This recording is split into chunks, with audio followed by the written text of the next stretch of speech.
Ritka, amikor valakiről a kivételes szépsége mellett, vagy inkább azon túl, elsősorban a tehetsége jut eszünkbe. Grillus Dorka ilyen.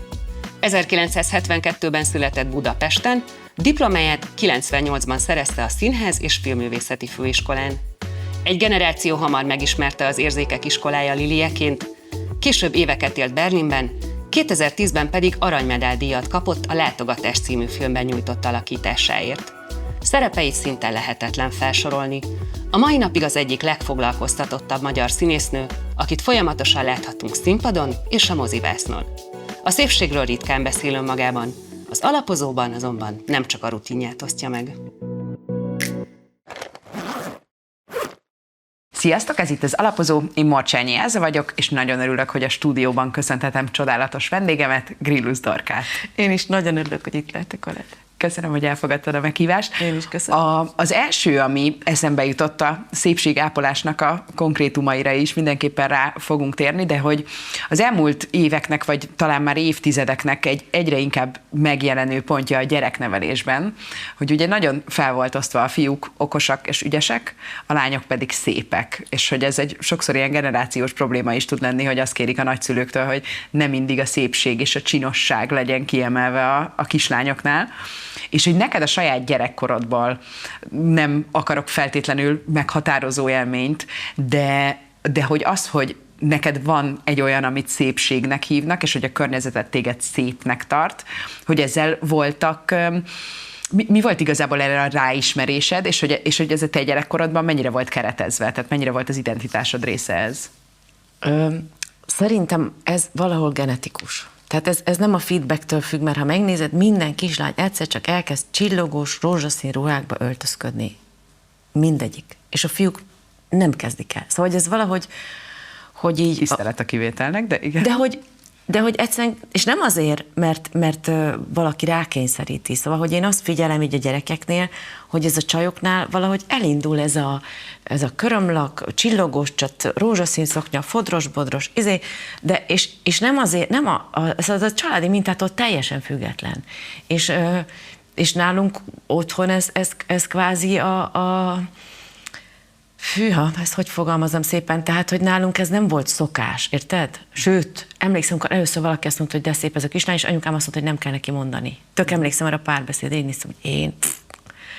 És tehát, hogy nálunk erre direkt így figyelve volt szerintem otthon, és az én szeretem a ruhákat, szeretem a szépet. Szóval engem szórakoztat, hogy valami jól néz ki, érted? És hogy mivel ez egy ilyen nagymamámtól örökölt, második generációból hozott dolog, ami a szüleimnek nem annyira sajátjuk, tehát őket ez a dolog nem annyira szórakoztatja, ezért egy kicsit ezzel olyan is voltam, szóval Dorka itt ezzel a állandó cicoma, meg hát voltak egyéb szavak erre, amit most én nem mondok. Nem adásképes szavak? Igen, amiket nem mondok, tehát én ezzel kicsit így furcsa voltam ezzel az öltözködés, meg mit, hogy már mai napig a sztori, hogy apukám hozott valami barna kosztümöt nekem, és azt mondtam, hogy nem veszem fel. Tehát, hogy 3 évesen, tehát, hogy ez nagyon korán. Akkor az öntudat, az már korán volt. Igen, nagyon korán elindult az öntudat, és hogy én mit gondolok, hogy mit szeretnék én felvenni. És ez van. És akkor egy nagy ugrással, hogy akkor nem kell neki mondani, rengetegszer, hogyha az ember beírja nevedet bármelyik keresőbe, a szexszimbólum kifejezés. Az, igen, bocs, sejtettem, hogy ez nem az lesz, hogy így csinálsz. Igen. Ez nehéz. Na igen, és pont erről a nehézségről is akarnék kérdezni, hogy egyáltalán 2026-ban adekvát-e még bárkit egy ilyen matricával ellátni, és hogy te ezzel, amikor ezt először megkaptad fiatal színésznőként, aki ugye abszolút ott van az emberek szeme előtt, akkor az milyen érzés volt számodra, és hogy mit kezdesz ezzel? Illetve, hogy mit is jelent az, hogy szexszimbólum, mert hogy ez azért nem csak a szépségről szól, vagy nem csak arról, hogy egy adott kor szépség ideájának és megfelelő testalkatának az ember abba beilleszthető. Nem? Hogy ez azért valami többet is. Többet is sugal. Már benne van a szex szó. Úgy. Tehát, hogy... Esetleg egy szexualizáltságot? De csak... Igen, ez szerintem ez nehéz. De most azzal tudok mindenkit biztatni, hogy elmúlik. Tehát, hogy egyszer csak eljön az a pont, amikor a férfiak meghallják azt is, amit mondasz. De az nagyon sokáig nagyon nehéz, hogy beszélsz valakivel. De hát nyilván van az kor, amikor ez a játék része, hogy a beszélgetés az másról is szól, mint egy beszélgetésről. De nyilván ez egy ilyen esetben nagyon nehezen jutsz oda, hogy ne, tehát főleg így a színházban, hogy a színésznő, hogy ne legyél valaki, akit így meg kell szerezni, le kell dominálni, érted, egy ilyen préda, akivel aztán lehet dicsekedni, vagy szóval, hogy ez nagyon bonyolult sztori, hogy abba te megőrizd önmagadat, érted, hogy akkor ki vagyok én, és ő, hogy viszonyul hozzám, ahhoz képest én hol vagyok, és aztán amikor ez elmúlik, akkor is van egy switch, hogy akkor tehát, hogy még mindig milyen szép vagy, akkor ezzel mit kezdesz, érted? A még mindig. Akkor mikor lett a még mindig? Akkor oké, de most még azért, még van az, hogy szép vagy, de most akkor az mennyi ideig van még, és ha én nem vagyok már szép, akkor mi vagyok? Hogy oké, hogy iszonyú idegesítő, hogy mindenki bámul, de ha már nem foglalkoznak majd velem, mert akkor én már egyáltalán nem leszek érdekes, akkor már senki nem lesz rám kíváncsi. Érted? Akkor mi az, ami én vagyok, hogyha ez a szépség az egyetlen tulajdonságom, ami érdekes a társadalom számára. És ha az elmúlik, mert el fog múlni, akkor mi lesz velem? Na. Hát egy komplex témát nyitottunk meg így in medias res a történetben.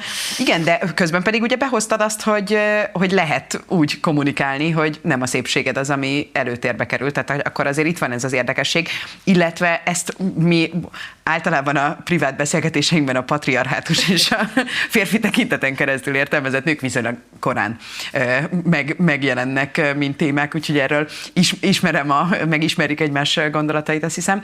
De hogy pont ez, amit említettél, hogy ez, amit sokat kereteznek, hogy ez a láthatatlanná válás, és ebben te érzel most valami eltolódást? Tehát, hogy a szépség az talán lassan nem csak az egyetlen értéke lesz a női nemnek? Hát vagy a szexualizáltság? Én most, ha magamról beszélek, akkor én érzem azt, hogy most már jobban tudok például mondani dolgokat, mert senki nem érzi azt, hogy Cicus, most beszélsz, de aranyos vagy. Érted? Hanem, hogy úgy tudok mondani valamit, hogy amit én mond, vagy egy gondolatot, és akkor tudok egy párbeszédet folytatni, egy sokkal stabilabb pozícióból, hogy nem érzem azt, hogy van benne mindig valami egyéb játszmázás, érted? Szóval ez nekem tök jó, és én ennek nagyon örülök, hogy elkezdtem rendezni, vagy szóval biztos, hogy 20 évesen nem mertem volna elkezdeni rendezni, mert iszonyatosan féltem volna ezektől a helyzetektől. De hogy ez például nagyon jó ebben, hogy most elfelejtettem, mit kérdeztél? Azt kérdeztem, hogy van-e változás vajon abban, hogy igazából az, hogy egy nő akkor érdekes a társadalom számára, hogyha szép, és hogyha szexualizáltként a férfi tekintetén keresztül lehet értelmezni. Sajnos nem csak a férfiak, szóval ezt nem tudjuk csak a férfiakra kenni. Tehát az megpróbálhatjuk. Nem lehet. A nők, tehát a nők nagyon kemények. Hogy néz ki? De az is a patriarhátusnak de igen, de ez nem, lehet, hogy egy másik... Nem. És a nők is, tehát hogy eleve ez a tetszeni akarás, ami nyilván szintén egy ösztön, érted? Hát meg egy evolúciós. Meg egy evolúciós de azért azt is nagyon sokszor látom, hogy nők is megpróbálnak hatni, érted? Tehát, hogy ez nagyon nehéz, hogy ezt ne használd ki, hogy használod. Ez egy tök érdekes kérdés, hogy éreztél olyat, tehát volt olyan, hogy használtad ezt, és volt olyan, amikor kifejezetten hátrányként élted meg? Nem tudom, érted? Nem tudod, hogy mikor vesz valaki valamit egy jelzésnek. Nekem inkább az volt, hogy én nem éreztem, hogy jelzést adok, és valaki azt gondolta, hogy ez egy jelzés volt. Nekem inkább ez volt. De hogy néztél rám? És azt éreztem, hogy hű, hát nem tudom, azon gondolkoztam, hogy akkor most mit tegyek ebédre, és érted, ő meg valami jelzést vett, vagy hogy túl hosszú puszit adtál nekem. Szóval ilyenek, érted, ilyenek voltak, hogy így állsz, hogy várja, én... Tehát nekem inkább ez volt, de sokszor az ember, ahogy figyeli a világot, azért látsz nőket, akik hát azért megpróbálnak ebből valami előnyt kovácsolni maguknak a világban. Tehát azt is látod, amikor valakivel azért, hogy majd akkor abból ő, érted? Tehát, hogy azért ez is van. Értem. És az is van, hogy mi nők iszonyú sokat foglalkozunk a külsőnkkel, és az azért a fele-fele a társadalom, érted? Szóval értem, hogy a férfiak, de azért mi is nagyon sokszor beletoljuk magunkat ebbe a hogy is kell jól kinézni, és mit kell hol felvarratni, meg hogy igen, de azt gondolom, hogy társadalmi elvárások nélkül, igen, amit mondasz, ott van a rózsaszín szoknya, de az azért nagyon messze van attól például, hogy 60 vagy 70 évesen, nekem például visszatérő rémálmom, hogy ott van a Jennifer Lopez, aki úgy néz ki 50x évesen, hogy ez egy elérhető, tehát hogy most már megint előttem van egy olyan ideál, ami elérhetetlen számomra, pedig volt egy kis megnyugvás, hogy hát ha lesz egy pont, amikor ezt el lehet engedni, de nem, mert jönnek azok a nők, akik 50 évesen úgy néznek ki, ahogy nem tudom, én szerintem 20 éves koromban se. De hogy az iszonyú sok pénz, érted? Ez egy ipar, ami azt akarja, hogy te vásárolj, és a Jennifer Lopeznek nyilván egy akkora kerete van erre, hiszen ebből él, érted, hogy ő úgy néz ki, ahogy, és nyilván órákat tölt naponta azzal, hogy így nézzen ki, mindenféle technikákkal, edzésekkel, és nem tudom mivel, és ez is ez a fogyasztói társadalomnak az őrülete, hogy te vásárold a fiatalságot és a szépségedet reggeltől estig, de ez borzasztó. Ez borzasztó, és valahogy tudatosítani azt, és az is érdekes, hogy kicsit ilyen státuszszimbólum is lett, hogy pont, amit említettél, a jó módnak a jó módnak az egyik izéje, hogy ki hogy van megcsinálva, feltöltve, nem tudom, mit csinálva. De szerintem ezt így valahogy józan paraszt ésszel egyszerűen helyre kell raknunk az agyunkba, hogyha nem tudok évi nem tudom hány milliót költeni arra, hogy úgy nézek ki, mint a Jennifer Lopez, attól én még ugyanolyan értékes ember vagyok. Igen. És valószínűleg kevesebbet is kell kamera előtt szerepelni, mint Jennifer Lopeznek. De még és akkor is, érted? Nem biztos, hogy az igen, csak mondom, hogy ez nekem egy ilyen rettenetes volt ezt látni igazából. De a nehéz. Magas filozófiai szintről lehoznia a teljesen józan paraszti ész szintjére. Te mennyit engedsz be ebből az életedbe, átfogalmazva a kérdést, te mennyit foglalkozol a szépségeddel, illetve az egészségeddel, mert hogy ez a kettő ugye azért nagyon összekapcsolódik, de akkor nézzük a szépséget. Akár van ebben neked valamilyen utat, tehát hogy fiatalon is már nagyon tudatosan akartad őrizni a szépségedet? Van-e ebben bármi eltolódás azóta? Nem, azért nekem tényleg szerencsém van azzal, hogy az anyukám, ez az egyébként kicsit brutális módszer, ahogy ő nem engedte senkinek, hogy azt mondja nekem, hogy szép vagyok, és mindig elmondta, hogy a szépség valuta, és majd el fog múlni. Tehát ezt már nagyon korán elindult ez a sztori, hogy nem lehet csak arra építeni, mert ha csak arra nagyon féltett engem szerintem attól, hiszen ő ugye rendező, és nagyon sok színésznőt látott, akik fiatalon nagyon szépek voltak, és hogyha ez elmúlik, akkor abba azért bele lehet hűlni. Hogyha az ember ezt az egyet gondolja a világban magáról, vagy mit tudom én. És akkor azért ez nagyon korán elkezdődött nekem ez a felkészítésem az életre, úgy pszichésen, hogy ne identitásodnak ne ez legyen a... Ne ez legyen, ne erre. Lehet, hogy azért mondjuk egy-két lehetőséget ki is hagytam, mert azt mondtam, hogy főleg nem érdekel, hogy szép vagyok oda. De tényleg az, hogy mi nagyon korán elkezdtünk, 10 éves koromban már jogáztam a mamával, tudod, ő akkor is már jogázott, vegetáriánus volt. Valahogy mindig az, hogy a jól levés, érted? Tehát nem az a fajta szépség, hogy májránc van az arcodon, hanem hogy egy emberre ránézel, és akkor ez egy harmonikus, szép ember, hogy érzel benne egy erőt, egy megnyugvást, egy jól létet, és akkor, hogy az a szépség, ami fontos. Uh-huh. És akkor ez a buddhizmushoz közelítő hozzáállás, ez megmaradt? Vagy azért volt egy pont, amikor a de facto szépségápolás, szépségmegőrzés is az életed része lett? Hát igen, azért nyilván, vagy be. Meg szórakoztat is, tehát megismerkedtem Szakonyi Eszterrel, akinek a márkáját azt hiszem nem mondhatom ki, de van egy Magyarországon gyártott termék, ami szerintem csodálatos, és az Eszter annyira ebben él, hogy hogy kell, és annyira szórakoztató, hogy teljesen átragadt rám ez a dolog, hogy akkor tényleg miket kell csinálni az embernek önmagával, hogy akkor még egy kicsit. És akkor ez a sport, ez engem szórakoztat tulajdonképpen, hogy lehet még azért. És hát szeretek mozogni, szóval az fontos. De nem tudok természetesen annyit, amennyit szeretnék, vagy amennyit kéne. De és miket, meg hogy építed be ezt az életedbe? Van nekem Zsuzsi, már 100 millió éve, akivel amikor ráérek, akkor edzek. És akkor ez ilyen teremben edzés? Nem, eljön hozzá. Jó, de jó. és milyen típusú? Gyakorlatilag minden érdekel? Minden érdekel? Minden érdekel. Nincs túl kicsi része. Zsuzsi hoz szalagot, meg a súlyzót, és akkor... Mert ez is egy tök érdekes, hogy ugye nagyon hosszan a súlyzós gyakorlatok, hogy jó, hát attól az ember majd milyen nagy izmokat növeszt, és ez úgy nem nőies, és hogy aztán pedig kiderül, hogy a nőknek aztán kifejezetten nagyon fontos lenne egy ponton elkezdeni a súlyzós edzéseket, mert hogy egyszerűen veszít az ember az izomtömegéből, és ahhoz, hogy az embernek szép tartása legyen, és ne derékszögű háromszögbe. Az nem szép, azt tudom. Az nem jó, a tartásom, azon még sokat kell dolgozzak. Ezt a szigorú nagymama elintézte, hogy... Igen, mindig rátott. Húsz ki magad. Nem, ez a rendes... Kaptál egy botot? Úgy, nem mindig, de volt rá alkalom. Tényleg? És az jó volt? Igen.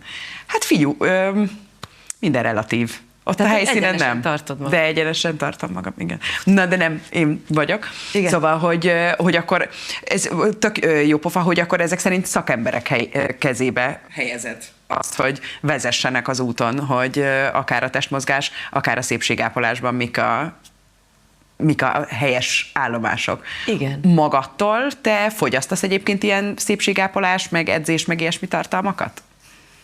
Tehát, hogy összeszedegetnie? Nem. Nem? Aha. Nem. És akkor hogy néz ki például egy rutinod, egy szépségápolási rutin? Hát...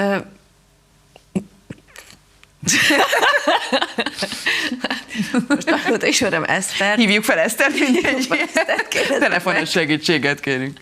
Igen. De most egyébként vannak dolgok, a reggeli tornám, amit bevezettem az életembe, ami nagyon jó, 7 perc, nagyon jó. Akkor a Döbrösi Laura, akit szintén rajongva kedvelek, ő átküldte nekem, ő bevont engem az ő face yoga rendszerébe, amit még nem mondom, hogy tökéletesen elsajátítottam, és nem mondom, hogy minden nap meg bírom csinálni, de már elkezdtem, és iszonyú jó különben. Tényleg iszonyú jó. Szóval Laurácska, örök hálám.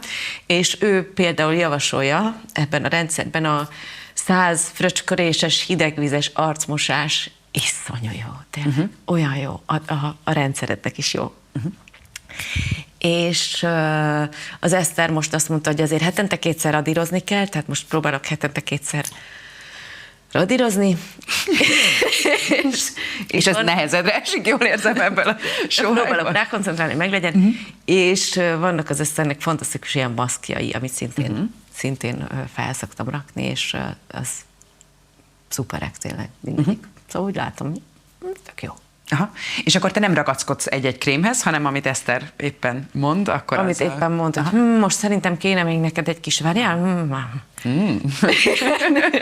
A boszorkány konyhájában Igen, előhúzza. összekeveri, előhúzza, rád néz, most mi kell, Aha. és akkor azt utána kenem. Aha.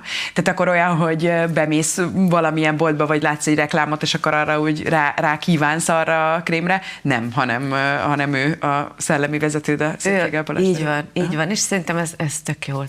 Így. Hát akkor ez a piac, érted meg, annyi Őrület, hogy mennyi információ őrület, van. tehát reggeltől estig bújhatnám, és akkor vannak, tudod, ismerős, akiknek van olyan appje, hogy akkor megmutatja neki, hogy melyik benne van a méreg, meg melyikben csak a Legtöbb ismerősömnek én patkányláb. vagyok az ilyen appjet.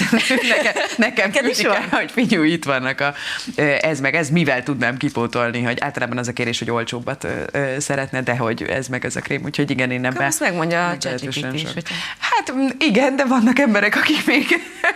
ugyanezek bíznak a az összetevőkkel mondja nekem egy olcsóbb terméket, a simán megmondja. Aha. Igen. Na tessék, köszönöm szépen, redundánsát tettél, de így egy másodperc De alatt. te biztos jobban tudod azért, mert ő Nem azért még hiszem, hogy a téved. ChatGPT-nek. Én is. Hidd el, hogy én is. És Eszterrel mennyit találkozol? Tehát, hogy hozzájársz kezelésekre is? Igen. Hát ő nagyon milyen elfoglalt, gyakran? szóval nagyon nehéz bekerülni hozzá. Úgyhogy mindig iparkodom. Ez egy milyen idős, tehát milyen időtávú kapcsolat közöttetek? Ezzel szerintem már egy pár éves. Aha, de hogy akkor nem egy évtized, Nem. hanem egy, Nem, egy pár év, de szerintem nekem nagyon-nagyon sokat segít. Pont ezekben a dolgokban, hiszen én magamtól nem vagyok az a típus, aki non-stop a kozmetikai termékeket bújja. És a kozmetikai beavatkozásokkal kapcsolatban mi az álláspontod? Tehát ami bármilyen invazívabb történet? Hát el tudják, tehát hogy veszélyes. Veszélyes, mert nem mindig sikerül. És ugye hát én ebből élek, hogy az arcom. Tehát ha valamit elrontanak, akkor azért nagy bajban leszek. Szóval kicsit tartok tőle. És akkor még nem próbáltál még ilyet? Még nem mertem Aha. ilyet. Még nem mertem, de lehet, hogy majd eljön egy pont, amikor inkább azt, hogy vágják el és húzzák föl, azt értem. Tehát, hogy ezektől a mindenféle termékek, amik úgy felszívódnak, aki tudja hova, az nekem nagyon, az nekem nagyon távoli az én világnézetemtől, de azt értem, hogy vágják el, húzzák föl, és akkor azt egyébként látom, akinél jól is néz ki. Tehát, hogy ez az ív, ez úgy, tudod, úgy, és akkor az tényleg úgy, főleg kamerába, főleg filmen, szóval sok mindenkinél azt látom, hogy az jól néz ki tényleg. De sok mindent látok, amíg nem néz ki jól.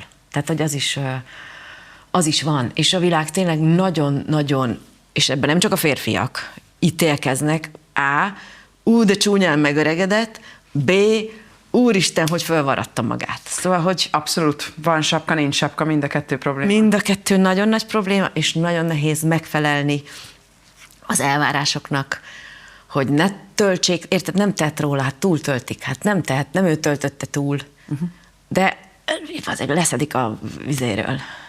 Igen, és nagyon, nagyon érdekes, hogy egyre több olyan tanulmányt, meg cikket olvas arról az ember, hogy teljesen átalakul az embereknek az a kép, amit maga, tehát egy testképzavar az ugyanúgy ki tud alakulni ezekkel kapcsolatban is, de azt szerintem annyiszor érzi az ember magán is, hogy amikor belenéz a tükörbe és rettenetesen fáradtnak és leharcoltnak érzi magát, és utána valaki azt mondja, hogy jaj, de jó kisugárzásod van, akkor nem is érti az ember, hogy éppen miről beszél. Szóval ez is egy nagyon érdekes dolog, hogy azt hiszem a pszichénk is nagyon befolyásolja, hogy hogyan nagyon, látjuk meg magunkat. szerintem nagyon belehűltünk ebbe az egészbe, és én is érzem magamon, érted, hogy elkezdem figyelni a nők arcát, elkezdem nézni, hogy mi van rajta megcsinálva, érted? És ez egy őrület. Ez egy új dolog, vagy már 3 évesen a kis szoknyáidban is? Nem, hát nyilván most vagyok abban a korban, amikor az én generációm elkezd magán betöltetni,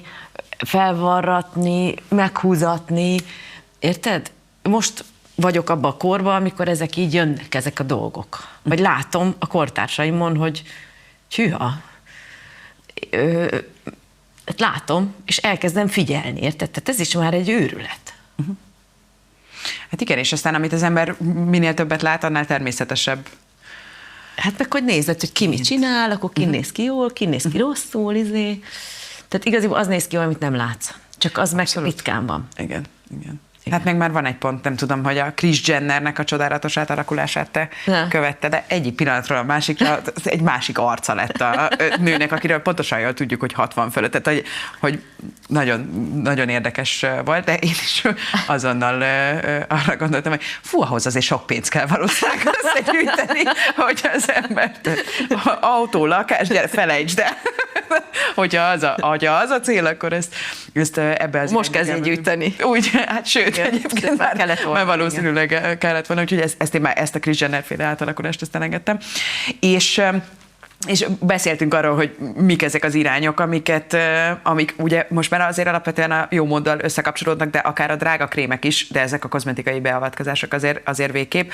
És említetted, hogy neked a jól levés, és hogy ez egy ilyen otthonról hozott dolog, hogy ez nagyon fontos, és a jogát is mondtad. Van-e még bármi ezzel a jó levéssel, meg a vegetarianizmussal kapcsolatban, amit otthonról hozol, illetve az egészségednek a megőrzésére, mi az, akár táplálkozás, akár ugye, amit már említettél, mozgás, hogy mi az, ami időt, energiát fordítasz, és mik a rutinjaid, fontos pontjaid ebben? Alvás. Legfontosabb. Most pont hallottam a rádióban, hogy most 21 perccel alszunk kevesebbet, mint, már nem emlékszem, 10 évvel ezelőtt. És hogy ez látszik is az egészségügyi mutatókon. Tehát, hogy nagyon-nagyon oda kell koncentrálni az alvásra. Szerencsére nekem anyukám ezt is nagyon sokat mondta gyerekkoromban, sőt, volt, hogy nem ébresztett föl, hogy nem menjek iskolába, hogy kialudjam magam. Tehát, hogy nálunk ez ilyen... De jó fej. ilyen fő ügy volt, hogy ki kell aludni magunkat, és én nagyon szeretek délután is aludni egyébként.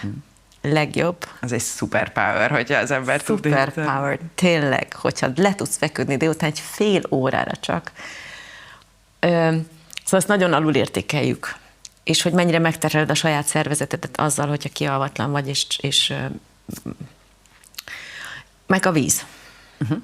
Ezeket az egyszerű, de nagyszerű dolgokat tudom mondani, ami nagyon fontos.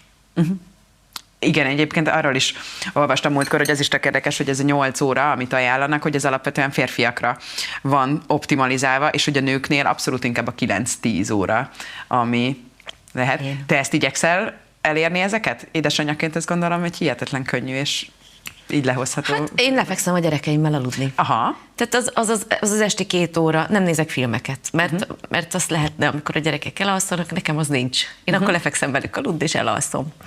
Hát ott kicsit vesztek, de cserébe kialudtam magam. És a táplálkozással kapcsolatban vannak szintén ilyen fontos irányok? Te vegetáriánus vagy? Nem. Aha. Én nem eszem húst. Volt, hogy voltál? Voltam, de nem, nekem néha úgy rámegy a szervezetem a húsra, hogy akkor biztos, hogy nem tudom, van ez a teória, hogy a nullás vércsoportnak húst kell lenni. Nekem nullás vércsoportom van, most ez nem tudom, hogy igaz vagy nem igaz ez a teória, de én nagyon sokáig, általában úgy vagy, nem eszem húst mondjuk egy hónapig, és akkor egyszer csak érzem, hogy így csinál a rendszer, hogy máj! És akkor így megőrül az egész, hogy úristen. És akkor azt úgy engedem, hogy akkor jó, akkor most együnk. De boldog állatokat próbálok vásárolni, kevesebb antibiotikumot fogyasztott lényeket, és próbálok jó minőségű húst tenni, hogyha húst teszem. Hát persze ez nem mindig sikerül, mert az ember utazik jobbra-balra, de azért próbálok erre is figyelni. És ez a utazik jobbra-balra, és erről is beszéltünk egy kicsit, hogy ugye azt említetted, hogy ez egy magyar márka, amit te használsz. És hogy a szépségápolásban ez ugye ott nem a boldog állatra figyelés, hanem optimálisan ugye állatokon nem használt. A szépségápolásban az egyébként egy fontos döntés volt, hogy ezek csak tiszta forrásból, ugye, hogy sose tudom, hogy a Kodály vagy a Bartók, mindegy. Ez most talán nem releváns ez a téma. Szóval fontos számodra az, hogy, és megnézed, hogy milyen alapanyagok vannak a kozmetikumokban? Tehát ugyanúgy, ahogy egy étkezésnél is figyelsz erre? Hát az Eszternek is van bio flora, azt én imádom. És hát igen, azért miért kenjek magamra mérgeket, ha nem muszáj, szóval. Meg egyébként is inkább ez a hosszú távú, tudod, tehát ami azt ígéri, hogy 1 perc múlva azért gyanús, nem? Igen. Jó marketingnek hangzik. Igen. És vannak kedvenc alapanyagaid, vagy vannak olyan krémek, amik úgy nagyon beváltak, vagy akár alapanyagok, vagy ez mindig változik? Hát ez mindig változik, hát van, ami nagyon jó, mondom, ezek a maszkok, azok nagyon jók, de... És abban tudod, hogy mi van a maszkban? Nem. Fogalmam. Csak elfogadod, hogy Eszter... Hívd az Esztert, majd ő elmondja. Jó. De azt is figyelem, szóval télen érzem mindig, tudod, hogy mást több kell neki, nyáron érzem, amikor úgy elkezdi megelégelni a cuccot, és akkor éjszaka van, hogy csak hagyom, hogy levegőzzön. Az egyébként is, én régebben ilyen, szintén nem mondom ki azt a márkát, hogy mit szerettem nagyon, az egy német biomárka, és ők például azt mondják, hogy éjszakára ne tegyél, mert akkor termelődik a nem tudom mi, és hogyha hagyod a bőrödet lélegezni, akkor tud az. És van, amikor azt érzem, hogy tényleg jobb neki, hogy egy békén hagyom, vagy csak valami nagyon könnyűt, és akkor úgy fagyjunk? Nem akarok hülyeséget mondani. Valami termelődik éjszaka, ami sokszor jót tesz neki, hogyha az úgy rajta marad. És édesanyádnál tudjuk a vegetarianizmus, tudjuk a jogát, neki a szépségápolás, krémek kenegetése, bármi, az mennyire volt? Tehát, hogy vagy akár a, nem tudom, hideg vízzel mosás, vagy bármi ilyesmi. Tehát hoztál nagymamától, anyukától bármilyen szépségápolási dolgot? Nem. Aha. Nem, igaziból neki nem. Ő néha ilyen, így kacérkodik ilyen dolgokkal, és akkor vesz valamit, vagy nem tudom, de ezek inkább olyan pillanatnyi fellángolásból jövő vásárlások, de tulajdonképpen őt a világnak ez a része nem annyira érdekli. Tehát az ilyen, nálunk azért mindenki a nagymamámtól feltaláló volt, nem tudod. Tehát apukám, anyukája, akivel sokat voltam, ő feltaláló volt, anyukám rendező, tehát azért értelmiségi nők között nőttem föl, a dédmamám is sokat olvasott, és mondom, tehát még én vagyok a családban az, aki a leginkább ilyen csajoskodó, meg ilyen ruhavásárló, meg krémező, meg frizura, meg nem tudom, tehát hogy tulajdonképpen a többiek ezzel nem nagyon foglalkoztak, ezzel a részével az életnek. Hát tudtuk, hogy mi a szép, meg mi a de nem volt annyira fontos. És ebben a csajoskodásban és ruhavásárlásban van változás, ahogy haladsz előre az életben? Vagy ezt azért úgy megtartottad? Hát nyilván most van annyi ruhám, hogyha soha többet az életemben nem vásárolnék ruhát, akkor is mindig lenne mit felvennem. Ez úgy elgondolkoztatja az embert, hiszen próbálod a fast fashion-t kiszűrni az életedből, látod az irdatlan ruhahalmokat a tengerparton, próbálok mindenkit lebeszélni arról, hogy mindenféle kínai oldalakról rendeljen mindenféle dolgokat, ami lehet, hogy 2 forint, de nem tudod, hogy ki varta, hol varta, milyen mérgek vannak abban az anyagban, tehát hogy ezt úgy próbálom hirdetni a világban. Szerintem nem baj, hogyha tudod, hogy honnan van, és hogy hogy mit támogatsz azzal a pénzzel, amit beleraksz abba a ruhába. Tehát, hogy a világ egy kicsit komplexebben nézed, akkor de azért velem is előfordul, hogy most kell a kisfiamnak egy zokni, és bemegyek a H&M-be, mert nem tudom, hogy hol vegyek neki zoknit. Tehát nem azt mondom, hogy ilyen ortodox módon, de azért próbálok olyan ruhákat vásárolni, meg olyan tervezőktől hazai dolgokat venni, amit azért tudom, hogy normálisan állítottak elő. Ez úgy tűnik, hogy ez a fenntarthatóság és a eredetnek a tudása, vagy az ezzel kapcsolatos tudatosság, ez azért minden részén, a szépséggel kapcsolatos részén is megjelenik az életednek. És még egy olyan kérdés jutott eszembe, hogy ha befolyásolhatnád te egy személyben a szépséggel kapcsolatos narratívát a világban, a társadalomban, akkor te milyen irányba toszogatnád ezt, és hogy mit tartanál megfelelőnek, hogy a szépség az mennyire kapjon helyet, vagy igazából van-e bármi irány, ami szerinted ezzel kapcsolatosan jó lenne, hogyha változna? Nem tudom, ez egy nagyon nehéz kérdés, mert nyilván van az a luxus faktor, ami tulajdonképpen kicsit fölöslegesnek tűnik. Tehát, hogy vannak azok a márkák, meg vannak azok a Versailles, érted? Tehát, hogy minek? De hát én is szeretem a szép. Én is, szóval vannak ezek a luxusmárkák, amit így a kezedbe veszel, és azt mondod, hogy úristen, tudod, hogy ez a komb, ez az egész, hogy ez hogy? Tehát, hogy én, mint művész ember, a másik felem azért, ami művészileg azon a szinten van, én azt nagyon élem, nagyon adom, tehát én attól nagyon le tudok ájulni. Szóval ez egy nehéz kérdés, mert nyilván én is valami olyat csinálok, ami úgy alapvetően, tehát a színház, a film, a művészet, az attól ember az ember szerintem, de mégsem szükséges háborúban, nyilván nem ez az első, ami hiányzik az embernek, ha... Pedig kéne. De érted, mit mondok? Tehát nem, Persze, nem persze, ez az alapvető, igen. ahhoz túléljél kvázi. Moszló piramis és hasonlókban, igen. Igen, de én szeretem, szóval ez ebben ambivalens a viszonyom ez a dologhoz. És az emberek szépséghez való kapcsolódásával, hogy igazából valamilyen nagy és bölcs gondolatot akarok megfogalmaztatni veled. Nincsen, egyébként visszatérve az első gondolat, azt szerintem két külön dolog az, hogy valamit szépnek tartunk, meg ez a fajta ilyen szexualizált őrület. Tehát itt két dologról beszélünk szerintem. Tehát a nőknek a tárgyasítása, igen. meg ez egy más sztori, mint az, hogy önmagában valamiről azt mondod, hogy szép. Vagy hogy belerakod ebbe a rendszerbe, ahol meg kell szerezni, meg le kell uralni, meg mindenféle vágytárgya. Szóval ezek bonyodalmak szerintem. Igen, és tényleg különböző témáknak a két oldala, ugyanúgy, ahogy a szépségnek a megélése az ugye optimális esetben az önkifejezésnek az egyik módja. Tehát, hogy igen, ez abszolút. Nem igen. kell, hogy feltétlenül... Az öltözködés is egyébként. Aha. Igen. Igen.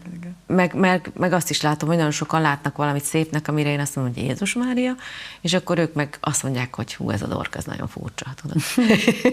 A Dita Von Teese-nek van egy zseniális mondata ezzel kapcsolatban, hogy lehetsz te a világ leggyönyörűbb, rózsaszínabb és puhább barackja, és jönni fog valaki, aki nem szereti a barackot. És hogy ez nekem egy nagyon, nagyon fontos mondásom. Mit gondolsz a jövőre nézve, hogy említetted már ezt, hogy ne az identitásodnak az alapja legyen a szépség, és hogy Azt nem mondtam, hogy ne legyen, csak hogy... Igen, de hogy tehát, hogy a saját utadon az, hogy ne ez legyen a nagyobb alap és legformálóbb dolog, hogy... Nekem sokat mondták, igen. Aha, hogy ne az egy. És akkor sikerült-e sajátítani ezt, vagy attól még része lett a... Nem, hát hiszen abból élek, érted, színésznő vagyok, tehát hogy például a filmipar, ugye az 50 fölötti nőket, azokat így... Tehát nyilván ezt nehéz megélni, hogy van egy szakmám, amihez értek, amit tudok, amiben jó vagyok, és egyszer csak elkezdek nem alkalmassá válni a szakmámra, érted? Tehát én azért nagyon sokat forgattam az elmúlt években, de ha megnézzük a statisztikákat, tudod, most voltak ezek a felmérések, hogy több Krisz nevű férfi van a filmekben, mint 60 fölötti nő, és több film van, aminek egy beszélő állat a főszereplője, mint egy 60 fölötti nő. Tehát, hogy a 60 fölötti nők problémái az nem érdekli ezt a szintén hát férfiak által teremtett világot, ami ugye a filmipar, ahol van egy 50 éves férfi, és mellette van egy 30 éves nő is. Újra és újra és újra. És a 70 éves férfi mellett lehet egy 50 éves nő, de már a 80-as mellett is egy 50 éves nő legyen, és már afölé inkább nőbe nem menjünk. Nyilván ez egy olyan tükör, vagy egy olyan feedback, amit azért így le kell harcolni a torkodon, hogy akkor oké, akkor lehet, hogy ezt a szakmát, mint a balerina lennék, tehát akkor, vagy fotómodell, ugye, mert az is azért eljön a kor, amikor nehezedik, fogy a munka. Tehát amikor azt mondja az ügynököt, hogy azért innentől ez vékonyabb. Azt hiszem, hogy egyébként jóval korábban, mint színésznőként, de... Modellként? Aha, igen. Hát modellként nyilván. Az egy nagyon-nagyon short periódus. A short periódus, csak valahogy ott szerintem jobban tudod ezt. Tehát ott jobban kommunikálva, hogy itt szép, fiatal, 180 centis, nem tudom, 60-as derekú lányokat keresünk. Tehát ott úgy evidensebb a sablon, amiben vagy. Színésznőként nem mondják el neked a főiskolán, hogy de gondolkozz abba, hogy 50 fölött mit fogsz csinálni. Vagy mondjuk balerinaként is az ilyen tudott, érted? De szerintem a színésznőknél ez így el van kicsit mismásolva. Ez a téma. Tehát ezért nincs így kimondva, vagy van, aki, mert azért van, aki mégiscsak kap szerepet, meg azért mégiscsak... Meg hogyha elég nagy, de igen, hát folyamatosan csökkennek a szerepek, viszont közben pedig azt, most már beleiszom, ha már megfogtam. Nagyon fontos, igen. Úgy a hidratálás. Szóval, hogy Hollywoodban közben pedig az meglehetősen ki van hangosítva, hogy egyre több olyan női producer van, akár csak a Reese Witherspoon, aki ugye konkrét céget hozott, igen, és hogy megcsinálja, igen, magának, és azért egy csomó másik nőnek is. Tehát, hogy Hollywoodban látszódik ez az indulás, hogy női történeteknek az elmondása az milyen fontos, és egy sokkal sokszínűbb paletta női életkoroknak a bemutatásáról. Ezt te itthon, ugye a színházi világ az egy kicsit más, mert Az hogy más. ott azért Az nagyon más. adottak a darabok is, íródhatnának természetesen újak, de hogy filmes íródnak. világban mennyire érzed ezt? Íródnak szerintem, most lehet, hogy hülyeséget mondok, de szerintem a film meg egy más médium is valahogy. Szóval, hogy a filmen a szép, tehát ez valahogy egy sokkal vizuálisabb dolog, mint a színház. Tehát ott erősebben mennek a képek, tudod, fontosabbak a képek, és egy kép egy szép nőről, az valahogy sokkal erősebben része ennek a mitosz világnak, ami a mozi, mint a színházban. Tehát a színházban sokkal előbb elfogadott, hogy van egy izgalmas történet, amiben van egy idősebb nő. De hát nyilván a színházban is a díva, meg nem tudom, de hogy úgy érzem, hogy most ezt a dolgot valahogy a mozi jobban akarja kiszolgálni, mint a színház. Hogy most a színház elment egy kicsit egy ilyen alterosabb dologba, ahol jobban belefér, hogy idős nők jönnek-mennek, meg hogy ott könnyebben változik ez a dolog, mert megírsz egy színdarabot, és már ott is van. Egy filmnél iszonyú sok pénz, és iszonyú sok ember kell, hogy összeálljon ahhoz, hogy abból legyen is valami. Tehát ott nehezebben mozdul a szisztéma. Érted? Mert sokkal nagyobb dolognak kell mozdulnia. Az jut eszembe, amit mondtál, amikor ennek a beszélgetésnek a kapcsán beszélgettünk, hogy amit ugye mondtál, hogy a szép versus az idősebb nő, tehát mint hogyha ez nem lehetne egyszerre, és hogy annyira megfogott az a mondat, amit mondtál, hogy benned annyi tisztelet van, és hogy az annyira gyönyörű egy idős ember, akin ott van a tapasztalat, és ott van az élet, és hogy ez tök jó lenne ez az irány, nem? Hogyha ez a kettő, ez nem egy elválasztott dolog lenne, hanem azt is értékelnénk. Hát igen, de valahogy ez is szerintem, tehát már a Kleopátra is, tudod, fürdött a szamártejbe, meg a pisibe, szóval, hogy nem tudom, hogy örökre szép Állítólag. legyen, állítólag.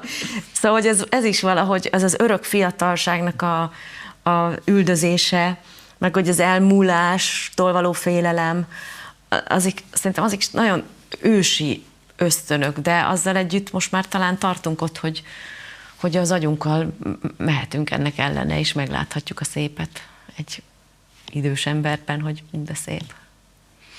És ez egy tök fontos pont, amiről egyáltalán nem beszéltünk, hogy ugye van ez a szépség, amit bizonyos korok máshogy értelmeznek, de hogy van a kisugárzás. És hogy erről te mit gondolsz, hogy ez ugye a szépséget lehet felvarni, de nem lesz, hogy mondjam, meg lehet próbálkozni azzal. meg lehet próbálkozni, és van, aki jobban néz ki, főleg vásznon, vagy filmen, vagy képernyőn, de azért sokszor nem. Tehát, hogy összességében nem lesz valahogy. Sokszor összességében nem azt érzed, hanem azt, hogy fű. Érted? Szóval Igen, persze, csak hát erre egy hihetetlen iparág épül, ami azt próbálja elmondani, hogy de ha ezt kened, ha azt szúrod, ha azt, akkor majd szép leszel. De hogy ott van ez a talán még megfoghatatlanabb dolog, a kisugárzás. És ez szerinted valami, ami tanulható dolog? Szerintem nem. Szerintem nem. Ez nagyon érdekes. Azt én is szoktam figyelni, hogy valaki miért érdekes, pont a múltkor néztem valahol, hogy miért érdekes valaki. Miért érdekes valaki a vásznon? Hogy miért van az, hogy csak ott van és érdekes? Nem tudom. Ez egy adottság valahogy. Igen, nekem van egy Szikszai Johi nevű csodálatos, kedves barátnőm, aki modellkedésben egy végtelenül kedves, természetes csajszi, amikor találkozol vele, és kamera elé kerül, és olyan hihetetlen szívdöglesztő energiái vannak, amit a civil életében nem képvisel ennyire, és én arra emlékszem, 18 évesek voltunk, amikor először találkozunk, hogy leesett állal néztem, hogy micsoda tényleg hihetetlen, mindent elvívő vonzerő van abban a nőben. Ez egy nagyon, nagyon izgalmas dolog. Azt hiszem, hogy öröm lett volna azt hallani, hogy igen, tanulható. Ezt a 3 dolgot, ha minden reggel megcsinálod a kisugárzásodért, akkor ez így lesz. Hát nyilván, ha jól vagy, akkor azért jobb a kisugárzásod, mint ha nem. Tehát nyilván azt, hogy megkeresed a szarpontokat, és megpróbálod kiiktatni az életedből, azért az egy út. Igen, az valószínűleg, tehát akkor fejleszthető. Ebben igen, fejleszthető. Megegyezhetünk. És még azt akartam megkérdezni, hogy mik azok a pontok a szépséggel, kisugázással, jóléttel kapcsolatban, amiket semmiképpen nem hagysz el, de aztán rájövök, hogy alvás, hidratálás, van még? Ami neked... Pihenés, szeretés, harmónia, barátok, víz. És akkor ez egy ilyen igazából a mindsetnek az alapjai? Tehát, hogy az, hogy te hogy viszonyulsz a világhoz, azokat? És hogy ne hagyjam magam, hogy ne hagyjam. Tehát, hogy ha én azt érzem, hogy ez nem jó, akkor nem jó. Hogy ne akarjam lenyomni a saját torkomon, hogy majd jó lesz, meg hogy kibírod, túléled, gyerünk, most ez fontos, meg kell csinálni. Szóval, hogy kicsit így a belső hangot így beengedni, és ha az egész világ azt sugallja felét, hogy ez most nagyon fontos, meg kell csinálni, én azt érzem, hogy akkor hagyjam, ne akarjak megfelelni, mert nem fog menni. Tökéletes utolsó mondat, nagyon-nagyon szépen köszönöm, hogy itt voltál, és köszönöm szépen ezt a beszélgetést. Én is nagyon köszönöm. Köszönöm szépen. Nektek pedig nagyon szépen köszönjük a figyelmet, iratkozzatok fel a csatornára, nézzétek meg az előző adást, nézzétek majd a következő adást, és kövessetek minket figyelemmel. Köszi!